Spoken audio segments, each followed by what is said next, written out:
നിപ്പയെ കേരളം വീണ്ടും തോൽപ്പിച്ചിരിക്കുകയാണ്. കോഴിക്കോട് പനി മൂലമുണ്ടായ 2 മരണത്തിന് ശേഷം നിപ്പ പ്രതിരോധത്തിൽ കേരളത്തിന്റെ ആരോഗ്യ സംവിധാനത്തിന്റെ ലോകോത്തര മികവ് വീണ്ടും തെളിഞ്ഞു. പകർച്ചവ്യാധികൾ നേരത്തെ കണ്ടെത്താനും പ്രതിരോധിക്കാനുമുള്ള ശേഷി 2018 ആദ്യ നിപ്പ ബാധയ്ക്ക് ശേഷം തന്നെ കേരളം നേടിയിട്ടുണ്ട്. കേരളത്തിലെ ഇടതുപക്ഷ സർക്കാർ അധികാരമേറ്റെടുത്തതിന് ശേഷം നമ്മുടെ ആരോഗ്യ സംവിധാനങ്ങളുടെ മികവ് അന്തർദേശീയ തലത്തിൽ തന്നെ ഏറെ പ്രശസ്തി പിടിച്ചുപറ്റിയതാണ്.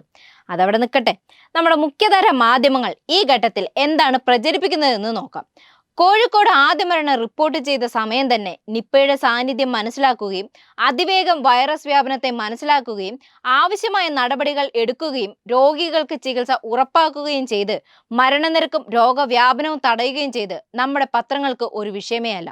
നിപ്പ റിപ്പോർട്ട് ചെയ്ത ശേഷം നാട്ടുകാരെ പേടിപ്പിക്കാൻ പരമാവധി ശ്രമിച്ചിട്ടുണ്ട് ഈ പറഞ്ഞ കൊള്ളൂത്തുകാർ. സമ്പർക്ക പട്ടിക പെരുപ്പിച്ച് കാണിച്ചും മറ്റുള്ള ജില്ലകളിൽ വരെ രോഗവ്യാപനം ഉണ്ടായി എന്ന തരത്തിലും വലിയ പ്രചരണമുണ്ടായി. എല്ലാ മാധ്യമങ്ങളും ആദ്യം തന്നെ തങ്ങൾക്ക് തോന്നുന്നതൊക്കെ എഴുതി ജനങ്ങളിൽ പേടി പടർത്താൻ നോക്കി. സത്യത്തിൽ നിപ്പ ഭീതിയേക്കാൾ സർക്കാരിനെ എങ്ങനെയെങ്കിലും താറടിച്ച് കാണിക്കണം. ഈ ഒരു ലക്ഷ്യമാണ് മാധ്യമങ്ങൾക്കുള്ളതും. മഞ്ഞരിമയുടെ വാർത്തകളാണ് ഇതിൽ ഏറ്റവും രസകരം. യുദ്ധസമാനമായ ഒരുക്കങ്ങളുമായി ആരോഗ്യ വകുപ്പും ഭരണകൂടവും എന്ന 15-ാം തീയതിയിലെ വാർത്ത സർക്കാർ സംവിധാനങ്ങൾ ഉണർന്നു പ്രവർത്തിച്ചു എന്ന സത്യം വിളിച്ചു പറഞ്ഞു.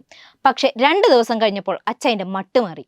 പിന്നെ സർക്കാർ നേതൃത്വം വ്യാജ വാർത്തകൾ എഴുതിയും തുടർന്നുള്ള ദിവസങ്ങൾ തകർത്താടി.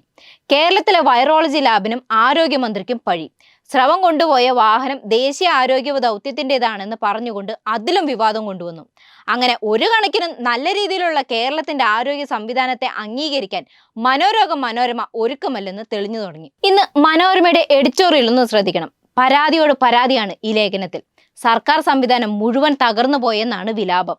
നിപ്പ പ്രതിരോധ മാർഗങ്ങൾക്കും സംവിധാനങ്ങൾക്കും ശരിയായ നിലയിലായെങ്കിലും പ്രതിരോധം തുടങ്ങാൻ വൈകിപ്പോയി എന്നതാണ് തീരാത്ത ദുഃഖം. 2018 17 മരണം ഉണ്ടായിട്ടും അതിനെ കാര്യക്ഷമമായി പിന്നീട് നേരിട്ട ആരോഗ്യ സംവിധാനം വികസിച്ചിട്ടില്ല എന്നാണ് മനോരമ മാപ്രയുടെ പക്ഷം. വകുപ്പുകളുടെ വീഴ്ച, സർക്കാരിന്റെ വീഴ്ച, മന്ത്രിയുടെ വീഴ്ച, ഒടുവിൽ ഇടതുപക്ഷത്തിന്റെ വീഴ്ച, അങ്ങനെ പരിഭവങ്ങൾ മാത്രം കുത്തി നിറച്ച ഒരു എഡിറ്റോറിയൽ.